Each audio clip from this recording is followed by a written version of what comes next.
안녕하세요. 저는 30대 여자입니다.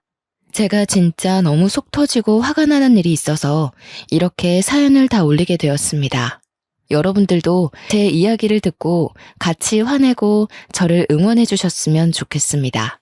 제가 들려드릴 이야기는 몇 년 전에 파도처럼 제게 한꺼번에 일어난 일이에요.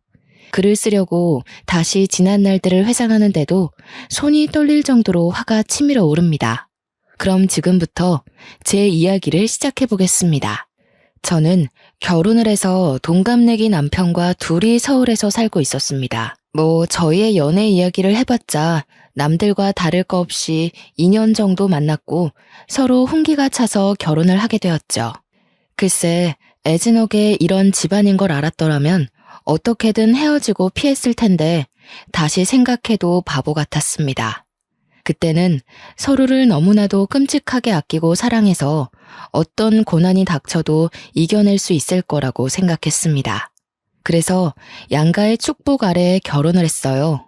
시댁은 강원도 아주 시골에 자리 잡고 있었습니다. 남편이 결혼 전에는 거리가 멀고 차편이 애매하다는 이유로 1년의 명절이나 시부모님 생신 이외에는 잘 가지 않았습니다. 연애할 때도 그래왔기 때문에 사실 결혼하고 나서도 그러면 된다고 생각했어요. 남편에게는 저희보다 5살 많은 신우가 있었습니다. 신우는 글쎄요, 자주 만난 적이 없었던지라 어떤 사람인지 모르고 결혼을 했죠. 저희가 결혼할 땐 이미 시집을 가 있었고 명절이고 생신이고 그저 시댁의 얼굴만 비추고 사라진다고 들었던 터라 잘 알지 못했습니다. 제가 결혼한 지 얼마 안 돼서 한창 깨를 볶던 신혼 시절이었죠. 그래봐야 맞벌이였던지라 남들이 생각하는 신혼부부만큼 깨를 볶지도 못했던 것 같습니다. 저랑 남편은 대출을 끼고 서울에 있는 아파트를 분양받았습니다. 신혼인데 집부터 사는 게 서로 좀 부담이기는 했으나 워낙 지역이 좋고 재개발의 여지도 있어서 투자 겸해서 사게 되었습니다. 참 내 집이 생기니 그렇게 기쁠 수가 없더라고요. 갚아야 할 대출금이 막막했지만 사랑하는 남편도 있고 맞벌이 부부의 장점이 월급이 2번 나온다는 거 아니겠어요? 이렇게 살다 보면 언젠간 정말 오롯이 우리 집이 되어 있겠지. 몇 명을 낳을까 하면서 계획도 세우고 했어요. 저희 친정 어머니께서 부동산을 오래 하셨거든요. 그래서 그 집은 무조건 오른다 사더라 하시길래 믿고 산 것도 있습니다. 부동산을 하시는 어머니 덕에 추천으로 사두었던 땅도 조금 있었습니다.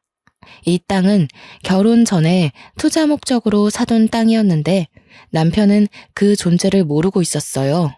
아직 팔기에는 애매한 땅이라서 적금 들었다 생각하고 냅두는 땅이었거든요. 아무튼 저희 둘 다 직장이 서울이니 당연히 서울로 터를 잡았던 것 뿐인데 시댁에서는 난리가 났습니다. 저도 솔직히 아직까지도 이해가 가질 않아요. 서울에 터전이 있으면 당연히 집도 서울이어야 하지 않나요? 강원도로 오지 않고 친정 가까운 곳으로 집을 얻었다면서 시댁을 무시하냐고 난리가 났습니다. 아니, 집 살 때 이런 한 푼도 보태준 게 없으면서 왜 감나라 배나라 하는 건지 솔직히 어이가 없었어요. 강원도로 가면 당장 직장은 어떡합니까? 직장 때려치고 강원도로 간다고 치면 그럼 대출금은 누가 갚아주겠어요?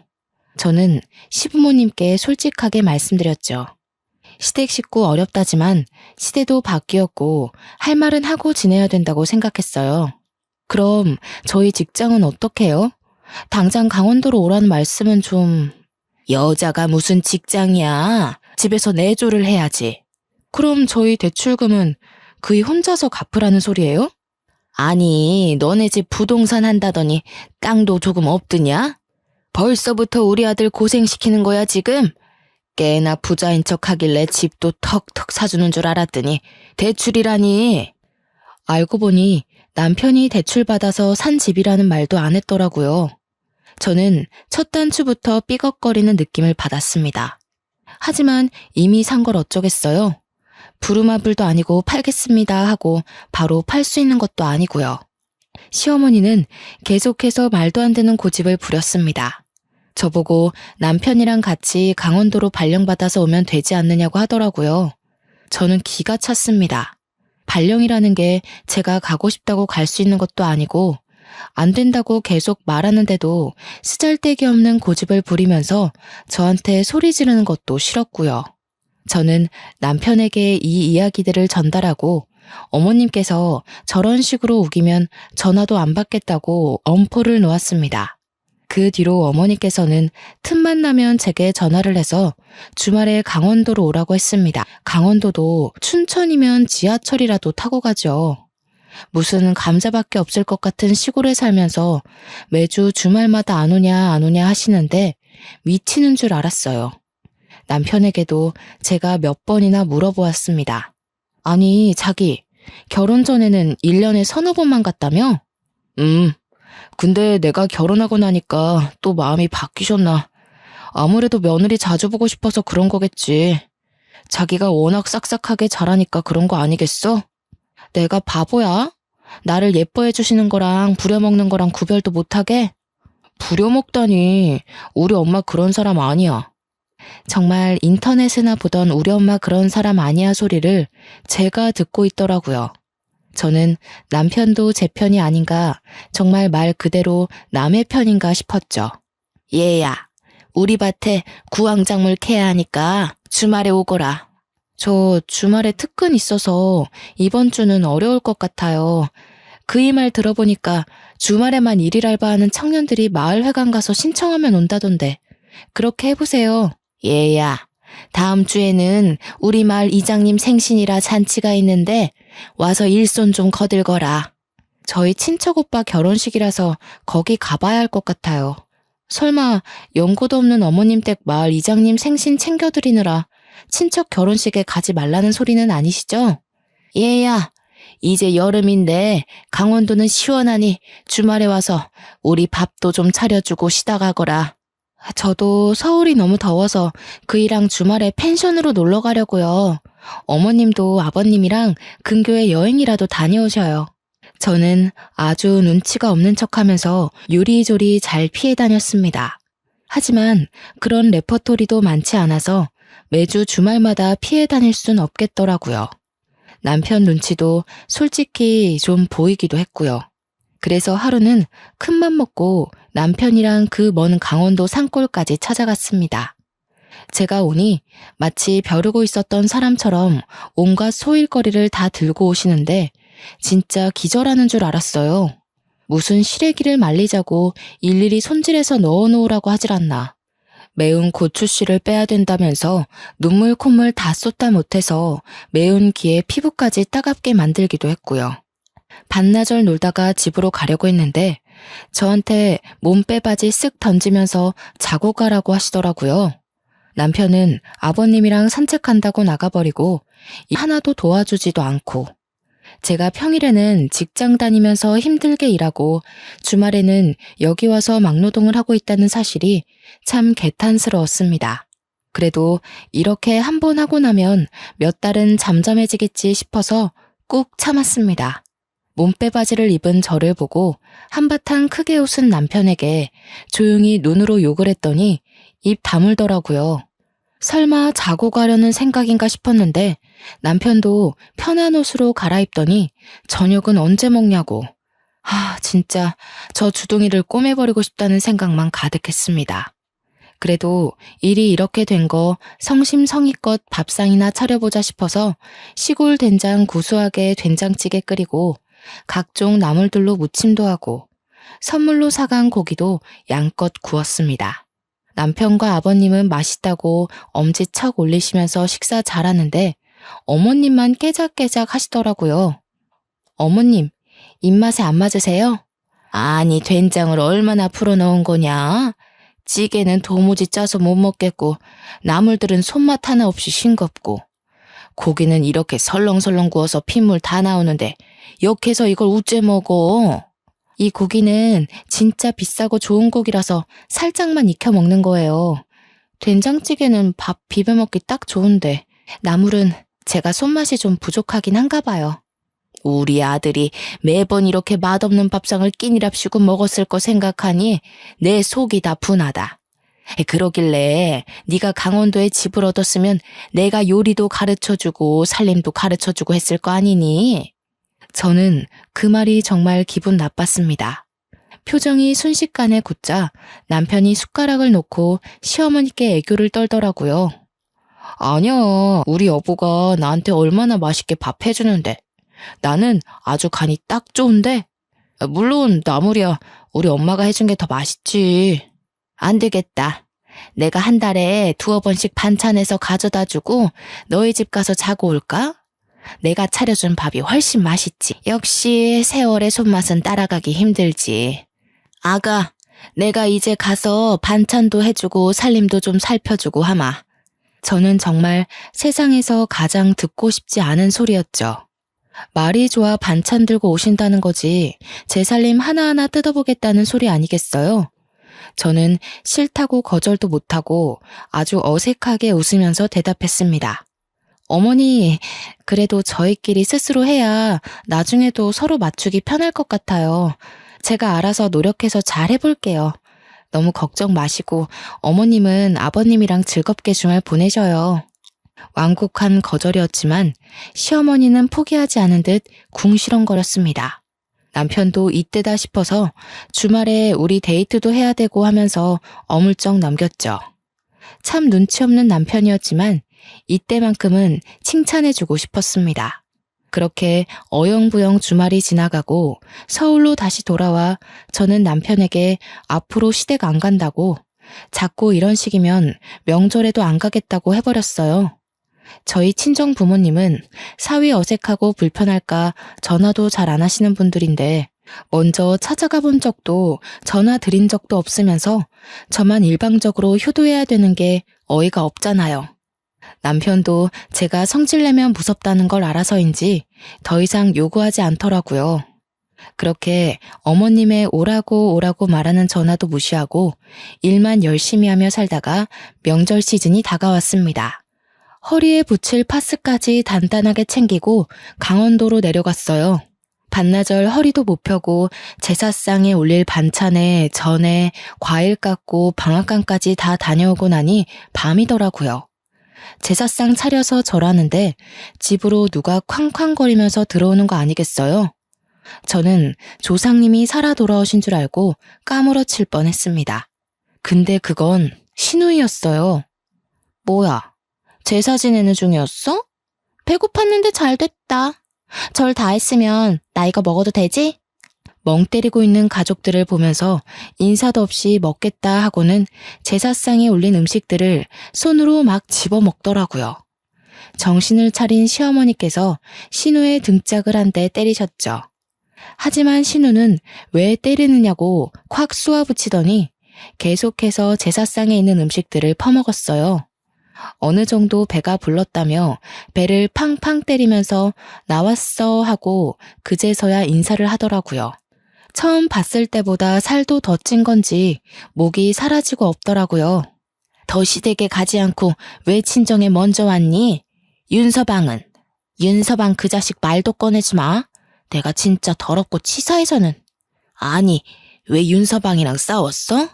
싸우긴 뭘 싸워. 이혼했어. 뭐라고? 아버지 귀 먹었어요. 이혼했어, 이혼. 도장 꽝 찍어서 내가 이제 명절에 갈 시댁이 없어요. 그러니까 친정 왔지. 나 짐도 다 싸들고 왔어. 아직 내 방 있지? 신우는 자기가 원래 쓰던 방으로 들어가더니 그 안에 있던 잡동사니들을 다 거실로 끌고 나왔어요. 아니, 왜 내 방에 매주를 띄워놔? 냄새. 나 이제 여기서 지낼 거니까 뭐라 하지 마요. 나 쫓아내면 어디 갈 데 없어. 아니, 왜 이혼했는데, 어? 아니, 잠깐, 아예 서류까지 다 정리된 거야? 그런 거 아니고 홧김에 이혼하자고 한 거면 가서 빌어.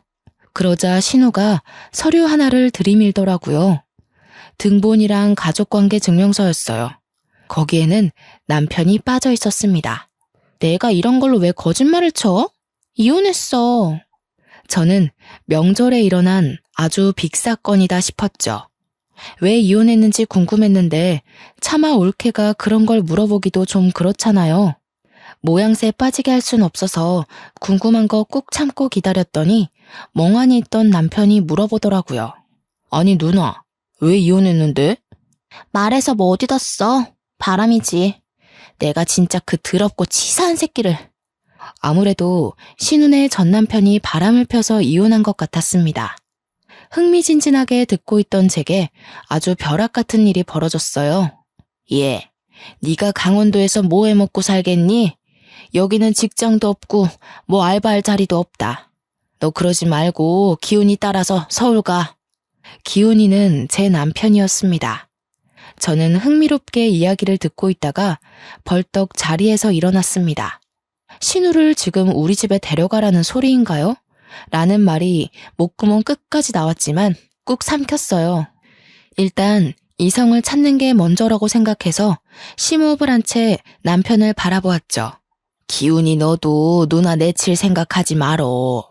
네 누나 그래도 시집 가기 전에는 이것저것 많이 했던 거 알지? 서울 가면 여기보다야 훨씬 살기 좋으니까 일단 기반 잡을 때까지만이라도 너네 집에서 있게 해라. 그래, 내 생각에도 이혼까지 해서 이제 혼자 먹고 살아야 하는데 그래도 기훈이네 집에 가 있으면 안심이라도 되지. 며느리가 또 알뜰살뜰 챙겨줄 텐데 말이야. 우리 딸 구박하지 말고 밥도 잘 챙겨주고 그래야 된다. 알았니, 아가? 저희 의견을 다들 안 들어보시고 정하시는 거예요? 왜? 옳게. 내가 가는 게 불편해?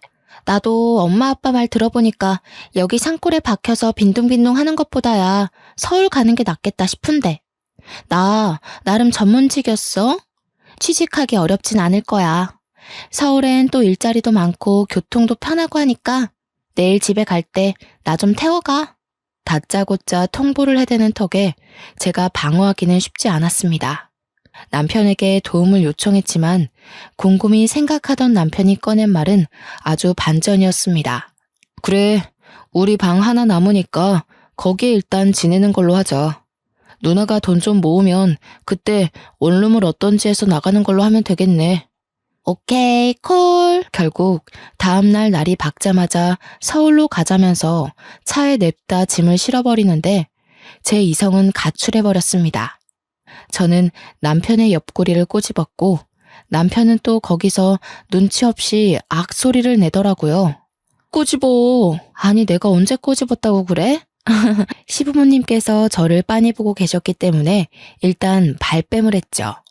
신우는 제 눈치가 어떤지 빤히 아는 것 같았음에도 불구하고 모른 척 차에 타더라고요. 갈 때 휴게소 들릴 거지? 나 호두과자랑 알감자 사 먹게. 저희는 그렇게 휴게소까지 알차게 들러서 서울에 왔습니다. 냅다 방 하나를 차지하더니 잘 테니까 밥 차리면 부르라고 하더라고요. 저는 제가 무슨 몸종이라도 된 줄 알았습니다. 우라통이 터지는 거 뭐 어쩌겠습니까? 머리채 잡고 싸울 것도 아니고 그것도 시댁 식구인데 내쫓을 수도 없어서 참았어요. 그래도 6개월 안에는 나가겠지 싶어서 지옥 같은 생활 조금만 버티자는 마음으로 참았죠. 명절이 끝나고 저도 직장인이니까 출근을 해야 하잖아요. 아침에 간단하게 토스트 해먹고 출근해서 열심히 일하고 퇴근하고 집에 왔는데 집안이 개판인 겁니다. 진짜 빨래가 수두룩하게 쌓여있고 점심 먹은 설거지도 하나도 안 해놨더라고요.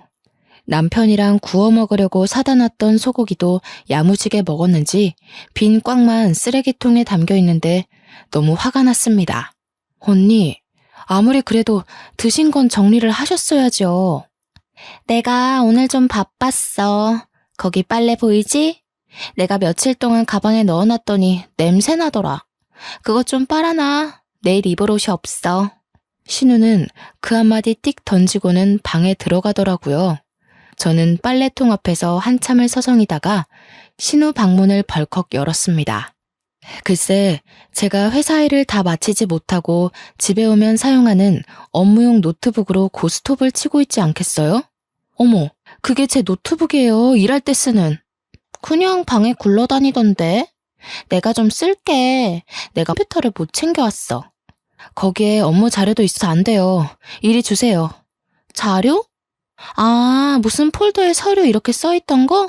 내가 게임 깔아야 되는데 용량이 없어서 그거 지워버렸는데. 저는 정신이 가출해버렸습니다. 그 안에는 연간 계획이며 재무제표도 들어있었고 회사 업무와 관련된 중요한 서류들도 백업되어 있었거든요. 저는 신우가 지워버렸다는 말에 놀라서 신우를 밀치고 노트북을 살폈어요. 정말 깨끗하게 지웠더라고요. 저는 일할 때 쓰는 중요한 자료인데 그걸 지우면 어떡하냐고 소리를 질렀어요. 저한테 물어보지도 않고 그걸 그냥 지우고 쓰시면 어떡해요. 그것도 고작 고스톱 치느라 지금 제 업무 손실이 어떤지 아세요? 나 기훈이한테 물어봤는데 그냥 쓰라길래 쓴 거야. 저는 남편에게 전화를 걸었습니다. 남편이 퇴근 중이라며 조금만 기다리라고 하더라고요. 집에 들어서자마자 남편에게 슬리퍼를 집어던졌어요. 너 지금 내 동생한테 뭐 하는 짓이야? 당신이 내 노트북 써도 된다고 했어? 누나가 인터넷으로 뭐 좀 할 거 있다고 해서 쓰라고 했지. 왜 오자마자 슬리퍼를 던지고 그래? 무슨 일 있어? 고스톱 게임 하시느라 내 업무 서류를 다 포맷해버렸어. 이거 어떡할 거야? 내 자료들 다 어디서 복구하냐고. 옳게. 웃긴다. 그거 회사 가면 다 있는 거 아니야? 그리고 그렇게 중요한 걸 개인 노트북에다가 저장해두면 안 되지. 옳게 횡령하고 그러는 거 아니지? 저는 그걸 말이라고 하는지 슬리퍼를 던졌다고 화가 난 남편은 신우 말에 동의하면서 저에게 그렇게 중요한 자료면 미리 USB에 넣어놔야 하는 거 아니냐고 했어요. 솔직히 틀린 말은 아니지만 어차피 저 혼자 쓰는 노트북이고 업무 이외에는 쓰지 않아서 안일하게 생각했었죠. 그 사건은 해결되지 않은 채 제가 회사에서 업무를 2배 더 보는 걸로 마무리가 됐습니다.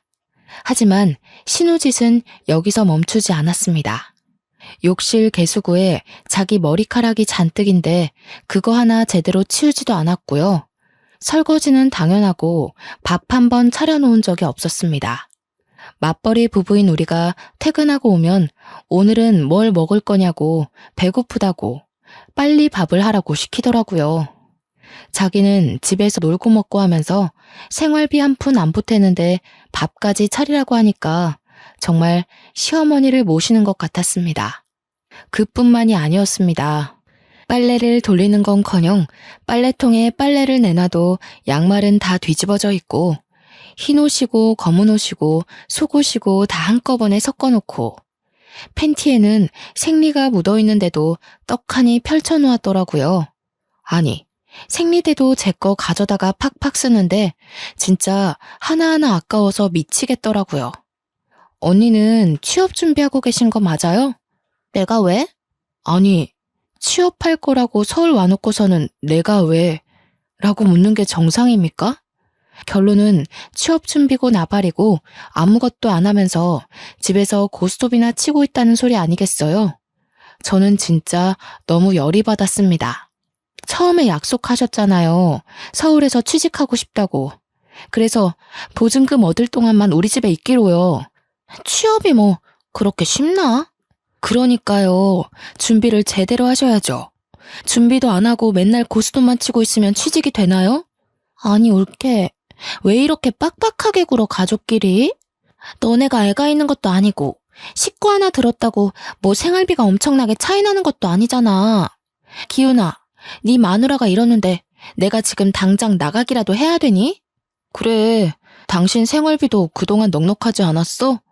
우리가 둘 다 돈도 벌고 하는데 누나가 뭐 먹으면 얼마나 먹고 전기랑 물 쓰면 얼마나 쓰겠어. 지금 그걸 말이라고 해? 우리는 낮에 집에 그동안 없었으니까 쓸 일이 없었지. 그 신우는 맨날 있잖아. 맨날 고스톱 치느라 노트북 쓰고 덥다고 선풍기 꺼내 틀고. 그거 해봐야 얼마나 쓴다고. 그냥 내가 밥도 대충 있는 걸로 알아서 먹고 할 테니까 나 신경 쓰지 마. 어떻게 신경을 안 써요? 아니 그렇게 신경이 쓰면 용돈이라도 주고 말하던가. 제가 용돈을 왜 드려요? 도대체 언제 나가실 거예요? 이거 봐. 나 내쫓는 게 목적이었네. 아니 내가 무슨 잔소리를 했어 어쨌어? 내가 신우짓 한 것도 없는데 왜 그래? 어차피 내 남동생네 집이고 방도 하나 남고 가족끼리 서로 도와야 하는 거 아니야? 남는 방 아니에요. 저희 애기 가지면 애기가 쓸 방이에요. 그래서 지금 뱃속에 애라도 들었니? 애도 없잖아. 이럴 때만 애 타령하지. 우리 엄마 아빠가 애 가져라 할 때는 돈 벌어야 돼요 하더니 속 보인다 너? 그러더니 아주 앞으로 힘들게 해줄 수도 있다면서 큰 소리 뻥뻥 치고는 방으로 쏙 들어가 버리더라고요. 진짜 고구마 한 200개는 먹은 것 같은 답답함이 온 몸을 휘감았습니다. 남편은 제게 누나 고집은 절대 못 꺾는다면서 말을 너무 심하게 한 거 아니냐고 했어요. 솔직히 말을 더 심하게 한 사람이 누군데 제 탓을 하나요? 이런 식으로 제 식구만 싸고 돌면 이혼해. 저는 아주 초강수를 두었습니다. 시골 분들이셔서 아들내미 이혼한다고 하면 뒷목은 잡으실 것 같은데 남편은 어떻게 나오나 궁금했습니다. 솔직히 저런 신우랑 계속 같이 살아야 한다고 하면 이혼밖에 답이 없긴 했고요. 남편은 콧방귀를 뀌면서 마음대로 하던가 하더라고요. 솔직히 그냥 해본 말인 줄 아는 거겠죠. 무서울 게 없었습니다. 그래서 신우방을 열고 잠깐 나와서 다시 이야기하자고 했어요. 신우는 고스톱 치는데 방해를 한다면서 투덜거리고 다시 나왔어요. 왜 하셨어요? 이제는 그런 걸로 코투리 잡으려고? 내 탓 아냐? 남편이 어린 여자랑 바람이 났고 나한테 들켰고 그래서 이혼했어. 그럼 위자료 받으셨을 거 아니에요? 상간녀 소송도 당연히 하셨을 거고요. 그러자 신우가 갑자기 꿀먹은 벙어리가 됐어요.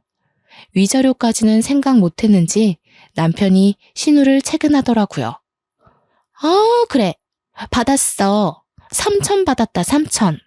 그 돈 다 어쩌시고 돈 없어서 여기서 지내겠다고 하시는 거예요? 3천만 원이면 월세 보증금 하고도 남아요.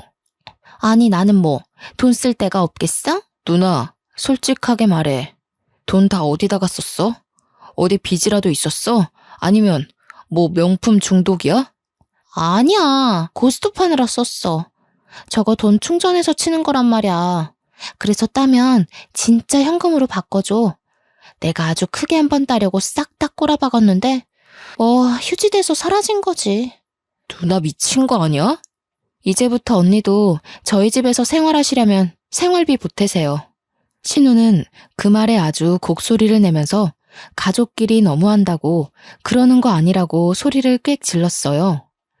당연히 수중에 가진 돈이 한 푼도 없으니까 생활비를 보탤 수 없겠죠. 그러면 취직이라도 하던가. 한심하게 위자료 받은 거는 전부 도박에 날리고 이러는 꼴이라니. 제가 한심해 죽겠다는 표정으로 신우에게 쏘아대니 신우도 열이 받았는지 두고 보라고 했지? 하면서 시어머니에게 전화를 걸었습니다. 제 눈앞에서 울면서 서러워서 못 살겠다는 둥 며느리가 이래도 되냐고 시댁 무서운 줄 모른다고 하소연을 하더니 시어머니께서 당장 가겠다고 하시더라고요. 저는 이 시간에 어떻게 오겠냐고 자러 갈 준비를 했어요. 저는 내일도 출근을 해야 했으니까요.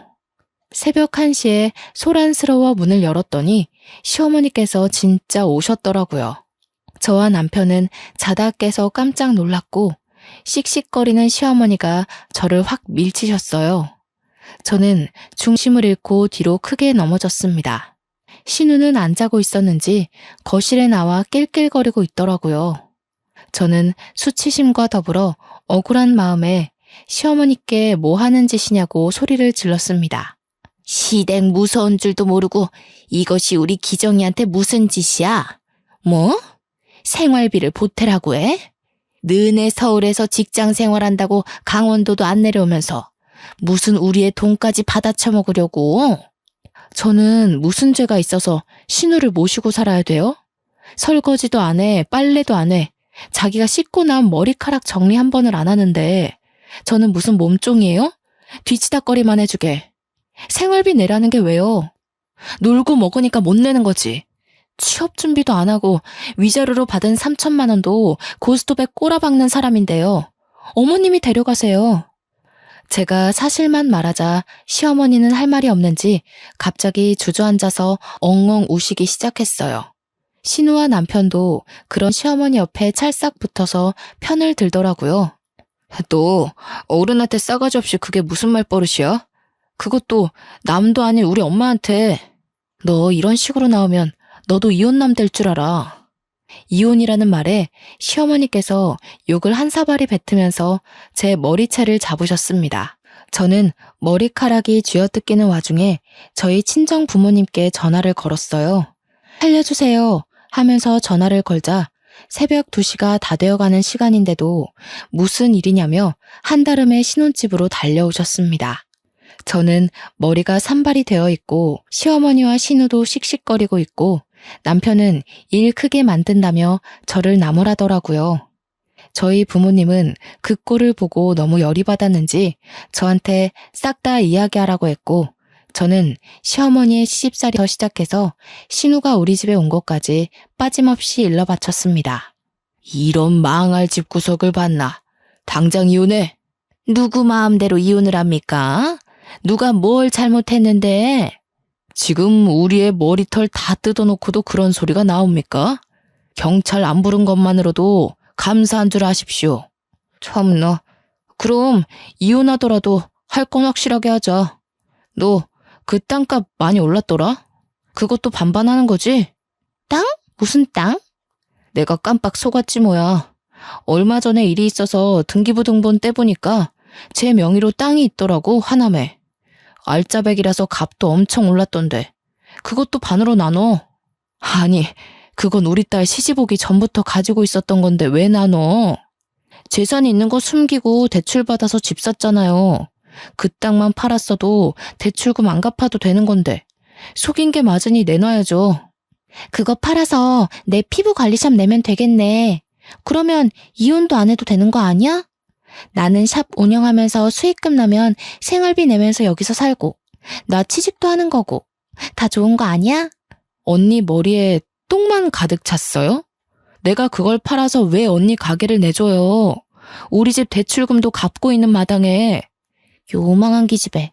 재산이 있으면서도 그게 아까워서 숨기고 우리 아들 뼈 빠지게 일한 돈으로 대출금을 갚으라고 시켜? 아들만 대출금 갚았나요? 저도 같이 갚고 있거든요. 이 집 공동명의예요. 아주 개판으로 싸움이 나자 저희 어머니께서 저를 말렸습니다. 어차피 결혼 전에 받은 재산이기 때문에 나누지 않아도 된다고 전 그러면 변호사라도 선임하겠다고 했어요. 시골 분들이니 변호사 이야기 나오자 시어머니께서 입을 꾹 다무시더라고요. 저는 남편에게 친정에 가 있을 테니 이혼 서류 준비하라고 했습니다. 말했다시피 집은 공동명의니까 이혼해도 딱 반으로 나눠. 팔아서 대출금 갚고 남은 돈 반으로 가르자고. 알겠어? 저는 친정 부모님과 함께 짐을 싸서 친정으로 피신했고요. 다음 날 정신이 들었는지 미안하다고 잠이 덜 깨서 상황 파악을 못한 것 같다고 비는 남편에게 소용없다고 했습니다. 남편은 친정까지 찾아와서 빌었지만 저희 아버지께서 소금을 뿌려 쫓아냈고요. 합의 이혼 안 해준다는 말에 결국 변호사를 선임했고 조정 기간 동안 협의가 잘 돼서 아파트는 제가 말했던 대로 처분하기로 했습니다. 맘 같아서는 위자료까지 받아내고 싶었지만 그러면 소송 기간이 길어질 수 있다는 변호사의 말에 포기했습니다. 저는 법원을 나와 저를 붙잡으려던 남편을 뿌리치고 똑똑히 들으라며 말했어요. 너랑 살았던 그 3년 남짓한 시간이 아주 지옥이었어. 너네 누나한테도 가서 전해. 그깟 인터넷 고스톱에 3천만 원 쓸 정도 도박 중독이라고. 그거 꼭 치료받으라고. 알겠어? 저는 저를 기다리고 있는 아버지의 차에 올라탔고 이혼 절차가 마무리되자마자 핸드폰 번호도 바꿔버렸습니다. 남편 번호도 차단해버렸고요. 시댁과 관련된 모든 번호를 차단했습니다. 솔직히 회사까지 찾아오진 않을까 한동안 겁먹고 조용히 지냈는데 그런 몰상식한 짓까지는 하지 않더라고요. 저는 친정에 돌아와 직장 생활을 열심히 하면서 전 남편에 대한 기억을 지우려고 애썼습니다. 그래도 연애하는 기간 동안 신혼생활 하는 동안 참 좋았었는데 역시 고부간의 갈등은 이겨낼 수 없는 게 정답이더라고요. 아예 소식을 끊고 지내다가 우연히 제가 지역 맘카페 공고에 참여를 하게 되어서 오랜만에 카페 글들을 보고 있었습니다. 근데 그곳에서 아주 낯이 익은 이름을 발견했습니다. 바로 신우의 이름 권기정이었어요. 권기정 피부관리샵을 고발합니다. 라는 글이 있어서 홀린 듯이 들어가 보니 정말 신우가 피부관리샵을 냈었더라고요. 무슨 돈이 있어서 피부관리샵을 냈는지는 모르겠지만 아마도 아파트를 판 돈이 아니었을까 싶습니다. 그 아파트 급 처분하고 대출금까지 갚고 나누느라 사실 얼마 되지 않은 돈이었지만 그래도 2억 정도는 수중에 들어왔었거든요. 그 돈으로 신우가 원하던 피부관리샵을 차려줬나 봅니다. 하지만 글 내용은 썩 좋지 못했어요. 피부관리 소독도 제대로 안 하고 관리가 되지 않아 녹이 쓴 기구도 있었다. 화장품도 에스테틱에서 사용하는 고가의 제품이 아닌 어디 시장통에서 팔 법한 싸구려 크림으로 관리하더라. 그러면서 돈은 비싸게 받았다. 관리를 하러 가서 오히려 피부염에 걸렸고 결국 보건소에 신고까지 해서 지금은 영업 정지 상태다. 라는 글이었습니다. 영업 정지를 한 달 처분받았기 때문에 한 달 뒤에 다시 오픈하면 그 가게는 절대 가지 말라고 써 있더라고요. 지역 맘카페가 얼마나 활성화되어 있는지 아시죠? 그 밑에 댓글들이 수십 개가 달렸는데 가관이었습니다. 저도 그 샵 다니고 나서 피부에 트러블이 엄청 생겼어요. 거기 피부관리샵 사장이 싸가지 없는 걸로 엄청 유명해요. 거기 피부관리샵에서 피부 완전 망가지고 저 그래서 소송하려는데 참여하실 분? 소송 관련 댓글에는 밑으로 쭈루룩 같이 참여하고 싶다고 소송 걸자고 난리도 아니더라고요. 말해 뭐 하겠어요. 결국 샵이 망했다고 하더라고요. 그것도 그 샵을 차리느라 돈도 날리고 빚만 잔뜩 얻어서요. 저는 인과응보라고 생각하고 아주 속이 시원했습니다. 한 일주일쯤 지났나? 저희 회사 앞에 전 남편이 절 기다리고 있더라고요. 몇 개월 만에 보는 전 남편은 아주 바싹 말라서 거지 같은 꼴을 하고 저를 보고는 황급히 달려오더라고요. 아버지께 호출을 해야 하나 고민하고 있었는데 바싹 마른 꼴이 또 불쌍하게 느껴져서 이야기만 잠깐 하자는 말에 근처 커피숍을 갔어요. 내가 아주 생각을 잘못한 것 같아. 너와 함께 살았던 아파트도 날리고 모든 걸 다 처분하고 보니 너의 소중함이 느껴지더라. 우리 다시 합치면 안 되겠니? 있을 때 잘했어야지. 이제 와서 무슨 소용이야? 죽어도 너랑 합칠 마음 없고 너 도와줄 마음도 없어. 너 지금 신우가 피부관리샵 했다가 망해서 돈도 잃고 빚만 생겨서 이러는 거 아니야? 제가 한 말에 아주 전곡이라도 찔렸는지 뜨끔하더라고요. 너 그걸 어떻게 알아? 혹시 지역 맘카페며 보건소며 신고한 게 너야? 이건 또 무슨 애먼 사람 잡는 소리야. 나도 며칠 전에 맘카페에서 글 본 거야. 내가 너나가 샵을 차렸는지 망해버렸는지 사실 알게 뭐니? 너 정말 지독하다. 그래도 우리가 같이 살았던 정이 있고 한때는 가족이었는데 어떻게 말을 그렇게 할 수 있어?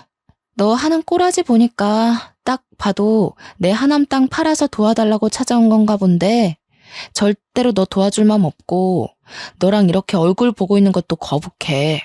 다신 나 안 찾아왔으면 좋겠어. 저는 그렇게 자리를 떼고 일어났습니다. 하지만 이 스토커 같은 가족들은 맘카페에서 제 핸드폰 번호를 찾았는지 저한테 연락을 계속 하더라고요. 내가 서울 산다고 욕심 안 낼 테니까 내 동생이랑 다시 재결합해. 다시는 도달라고 안 할 테니까 이번 한 번만 도와주렴. 너네 아파트 팔았던 돈 그거 가지고 있지? 우리 좀 빌려다오. 저는 두 번 다신 연락하지 말라고 엄포를 놓고는 연락을 받지 않았습니다. 그러다가 또 전 남편이 저에게 연락을 했더라고요. 화가 나서 답장을 하려고 문자 메시지를 열었는데 전 시아버지의 부고 문자였습니다. 전 시아버지는 신우가 보증금 좀 해달라고 하도 바락바락 물고 늘어져서 무리해서 집 담보로 1억을 대출해줬는데 알고 보니 그 돈으로 신우가 고스톱을 친 거였어요. 돈 다 날리고 찜질방 전전긍긍하면서 지내다가 못 버티고는 시댁으로 돌아갔는데 그 사실을 알게 된 시아버지가 혈압이 올라 그 자리에서 쓰러졌답니다. 평소에 심장 혈관 쪽에 문제가 있었던 터라 혈관이 떡하니 막혀버렸고 시골 동네라 응급시술을 할 수 있는 병원이 없었대요. 구급차를 타고 큰 병원으로 이송되는 과정에서 사망하게 되었다고 하더라고요. 저는 저에게 구구절절 설명해주면서 장례 날짜와 발인 날짜를 보내는 남편도 참 이해가 안 갔습니다. 신우 도박 좀 고치라고 했더니 결국 도박으로 이렇게 가족을 나락으로 보내버리네요. 저는 솔직히 시부에게도 좋은 감정이 전혀 없었기 때문에 그의 죽음이 슬프거나 비통하지도 않았습니다. 구구절절 사연을 보낸 것도 결국 부조금 많이 내라, 돈 좀 달라 이런 뜻 아니겠습니까? 그래서 문자에 적힌 계좌로 부조금이라고 딱 10,000원 송금했어요. 제가 10,000원 보낸 걸 봤는지 전 남편이 계속해서 저한테 전화를 걸고 문자로 너무한 거 아니냐고 전화 받으라고 난리쳤지만 깔끔하게 무시해줬습니다. 다음 날이 주말이라 맥주 한 캔 딱 마시고 속 시원하게 잠이 들었죠. 얼마나 꿀같이 잠을 잤는지 꿈도 안 꾸고 잤습니다. 솔직히 시부가 저주하러 꿈에 나타날까봐 무서웠거든요. 다음날 날이 밝자마자 현관이 소란스러워 나가니 어머니께서 씩씩거리시더라고요.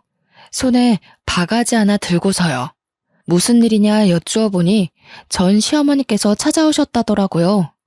어떻게 있는 사람이 더하냐면서 부조금 10,000원 낼 수가 있느냐고 돈 내놓으라고 뻔뻔하게 굴었다고 하더라고요. 그 말에 열이 받은 어머니께서 무려 바가지에 변기물을 담아 확 쏟아부었다고 하더라고요. 변기물을 확 부어버리고는 자식 잘못 키운 죄는 부모가 받는 거라고, 내가 한 번만 더 찾아오면 경찰에 신고한다고 아주 엄포를 놨다 하시고는 걸레로 현관을 청소하시더군요. 그 뒤로 정말 뭐가 무서운 건지 저한테 연락 한 통 없었습니다. 후에 들리는 소문에는 신우의 망나니 짓이 소문이 나서 남편이 이혼당한 거라고 회사의 얼굴을 들고 다닐 수 없을 정도라네요. 간간히 지역 맘카페에도 아직 오르락 내리락 하는 것 같고요. 저는 이혼이라는 인생의 오점이 남았을지언정 지금은 너무나도 행복하게 살고 있습니다. 제 이야기 어떠셨나요? 확실히 너무나도 열받는 이야기죠? 화나는 일은 여기다 다 풀어버리시고 우리 행복한 일만 생각하도록 해요. 이야기를 들어주셔서 감사합니다.